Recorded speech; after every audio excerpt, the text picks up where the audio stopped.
Machine का chain direct निकल गया, अभी लगाने मैकेनिक टीम आया है। ये लॉक है चेन का, ये टूट गया।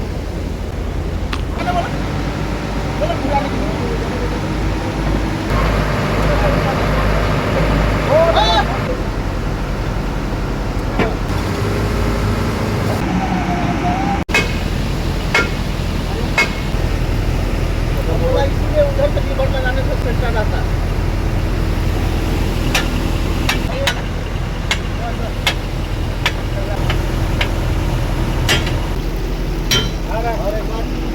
अभी ग्रेस मार रहा है हमें। चेन फिटिंग हो गया फाइनली। 1 घंटा लगा इसको बनाने में।